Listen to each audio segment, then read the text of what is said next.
추미애 장관님 어떤 분이셨대요? 저는 직접 본 것보다 선배들한테 이야기 많이 들었어요. 엄마의 힘이 작용했거나 뭔가 외압이 있었다.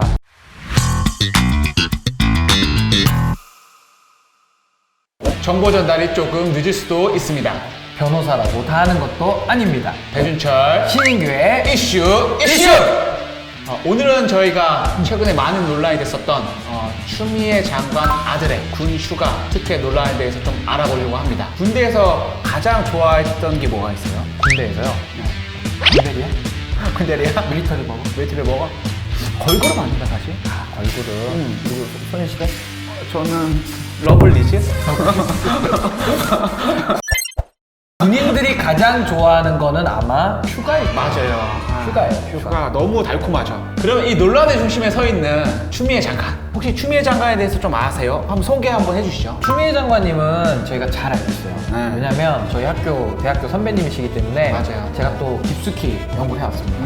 그리고 저희 추미애 장관님은 대구에서 이제 태어나셨지만 정치는 이제 민주당에 가서 시작을 하셨기 때문에 굉장히 그 특이한 이력을 가지신 분이고 5선 의원입니다. 5선이나. 서울 광진구 을에서 이분이 5선 의원을 하셨고 이분이 그 판사 출신이셔가지고 맞아요. 굉장히 네. 그 영입 당시부터 화제가 많이 됐었는데 정치인으로서도 굉장히 탄탄대로를 걷다가 위기도 겪었다가 또 탄탄대로를 겪은 굉장히 스토리가 있는 정치인입니다. 우리 첫째도 추미애 장관님 봤죠, 학교에서? 저도 봤죠. 근데 사실 저는 직접 본 것보다 선배들한테 이야기 많이 들었어요.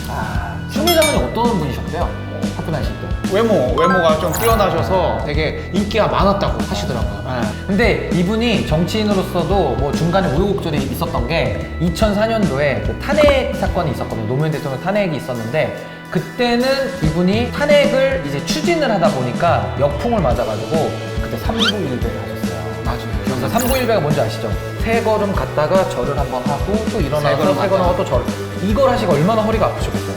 이걸로 했다가 또 유명해지셨고 두 번째 탄핵 때는 이분이 또 탄핵을 추진하는 편에 쓰셨다가 또 유명해지셨어요. 그때는 민주당의 당대표를 역임을 하셨습니다. 그래서 굉장히 커리어가 빵빵한 그런 아주 유명한 정치인이라고 할 수가 있죠. 혹시 이 논란에 대해서 좀 히스토리를 간략하게 설명해 줄 수 있을까요? 그래서 이 스토리가 조금 재밌는데 장관이 되면 국회 청문회를 하잖아요. 그때 이 논란이 이제 수면 위로 올라오기 시작했어요. 이제 얘기는 이분이 이제 아드님이 한 분 계시는데 이제 서일병으로 우리가 이제 보통 뉴스에서 봤는데 이분이 그 카츄샤를 가신 거예요. 근데 카츄샤는 많이들 부러워하는. 엄청 부러워하죠. 네, 서로 가고 싶어 해서 막 토익 점수 막 780점 넘으려고 이제 많이 노력하시는데 주말에 나오잖아요. 그렇죠. 주말에도 이제 자유로운 출퇴근이 가능한 이제 그런 보직인데 카츄샤로 갔다가 그 아드님이 무릎 수술을 하신 거예요.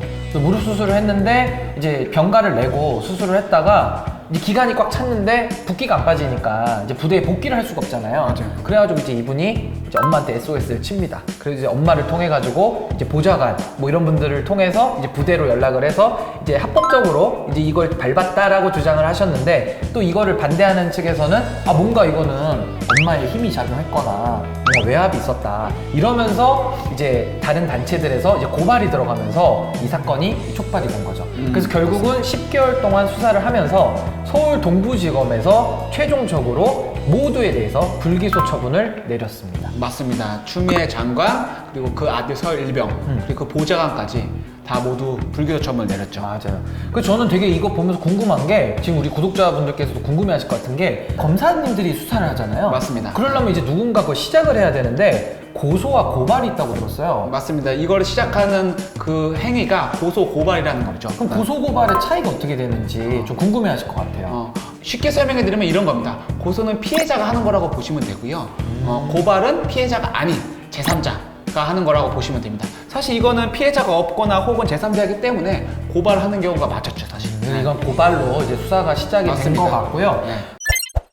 그러면 다시 돌아가서 이게 수사가 시작이 됐는데 시작이 되면 이제 결말이 나와야 되잖아요. 맞습니다. 그럼 이제 이번에는 불기소가 났지만 보통은 이제 기소가 되는 경우도 많이 있을 것 같긴 한데 맞습니다. 기소가 되면은 이제 어떻게 되는 건가요? 기소가 되면 사실 두 가지가 있습니다. 하나는 불구속 구공판이 있고요. 하나는 구속 구공판이 있습니다. 재판을 구한다, 공판을 구한다라고 해서 구공판이란 말을 쓰죠. 그러니까 재판에 넘겨진다는 거를 구공판이라고 말을 하는데 이제 구속 상태에서도 받을 수 있고 맞습니다. 또 불구속 상태에서도 재판에 넘어간다 이런 뜻인가 보네요. 맞습니다. 그래서 저는 이번에 이 불구속 908이라고 말씀을 하셔가지고 되게 재밌는 일이 있었어요. 이번에 제 실제 담당하는 사건이었는데 저희 의뢰인이 불기소 처분을 이제 그 불구속 908로 헷갈리신 거예요. 그래서 이분은 이제 고소인이었기 때문에 기소 처분이 나와야 이분한테는 좋은 거거든요. 그럼요. 근데 갑자기 처분서에 불구속 908이라고 써 있으니까 이분이 불자만 딱 보고서 맨 앞에 그걸만 딱 바꿔. 갑자기 이거 불기소 처분이 났다고 전화가 막 오신 거예요. 그래가지고 이거 불기소 났는데 어떡하냐고 막 이러시길래 제가 이제 흥분을 가라앉히셔라 설명을 해드렸죠. 그래서 이거는 불구속 상태로 908이 됐기 때문에 기소가 된 거다. 결국 성공한 거다. 이렇게 제가 설명을 드렸더니 너무 좋아하시더라고요. 맞아요. 되게 좋아하셨던 기억이 네, 나요. 그래서 제가 봤을 때는 이게 너무 말이 어렵고 불기소 처분, 불구속 908 이 너무 말들이 좀 어렵다 보니까 맞아요. 오해가 있는 것 같습니다. 핵심은 뒤에 있죠, 사실. 불구속이라는 거에 현혹되지 마시고 뒤에 공판이 있었냐, 기소가 됐느냐 그것만 사실 보시면 될 것 같아요. 그러니까 뒤에가 더 중요한 거군요. 맞습니다. 예. 그러면 이제 궁금한 거는 기소가 됐을 때는 아까 말씀하신 게 맞고 만약에 불기소가 되면 불기소 처분에는 여러 가지가 있다고 들었어요. 네, 맞습니다. 어떤 게 있나요? 여러 가지 처분이 있고요. 그 중에 대표적인 것 두 가지만 말씀드리면 혐의 없음과 그리고 공소권 없음이 있습니다. 그것도 말이 또 어렵다. 또 어렵죠. 굉장히 어려워요. 네. 예. 그러면 공소권 없음이라는 거는 어떤 개념인가요? 피의자라고 하죠. 수사를 받고 있는 사람이 사망을 했을 경우에 공소권 없음 처분을 합니다. 그러면 결국에는 공소권 사람이 죽었으니 더 이상 수사를 하지 않겠다는 의사 표명인 거죠. 사실 과거에서부터 안타까운 사건으로 공소권 없음 처분했던 사례들이 많이 있습니다. 혹시 알고 계시는 거 있으세요?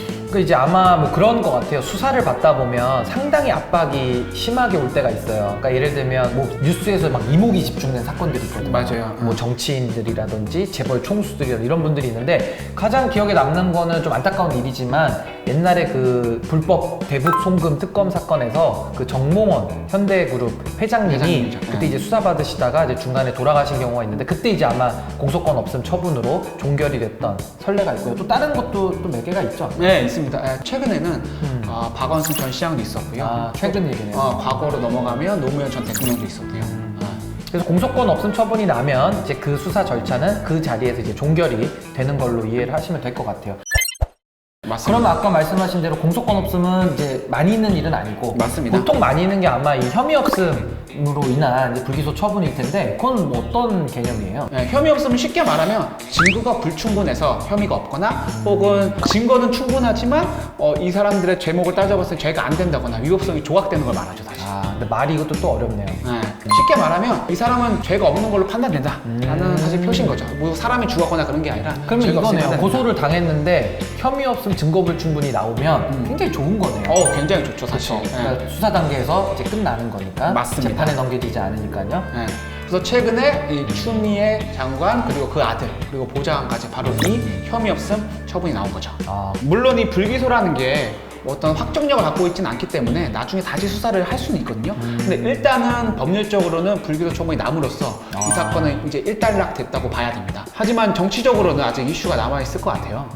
이게 좀 약간 좀 찝찝한 그런 느낌은 많이 들어요. 그러니까 맞습니다. 어떤 얘기냐면 아무래도 이제 다 큰 성인이고 이제 군대에서 발생된 일인데 우리나라는 사실 이 군 문제 때문에 지도층 또 정치인들 분들이 많은 그 순환을 겪은 경우가 많거든요. 맞아요. 네, 그래서 특히 이런 뭐 당 대표라든지 5선 국회의원이라든지 이런 좀 권력을 가지고 계신 분들은 조금 더 행동을 좀 조심하셔야 되는 게 아닌가. 맞습니다. 아무리 정당한 사건도 그 오얏나무 밑에서 각건을 고쳐매지 말라는 말도 있는데 오해받을 일은 오히려 더 안 하는 것이 더 맞는 것이 아니고 또 본인에게 그게 도움이 되지 않을까. 저는 맞습니다. 그런 생각을 좀 많이 해봤습니다. 사실 이게 배신감에서 저는 비롯됐다고 생각을 하거든요. 국민들이 느끼는 이 배신감을 좀 잘 헤아려야 되는 거 아닌가 라는 생각이 듭니다.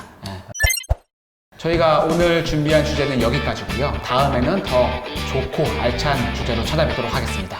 오늘 영상 마음에 드셨으면 좋아요 그리고 구독 눌러주시고요. 또 알림 설정도 해주시고 댓글로도 많은 걸 남겨주시면 저희가 신속하게 분석해서 좋은 정보 드리도록 하겠습니다. 다음에는 더 좋은 이슈로 찾아뵙도록 하겠습니다. See you!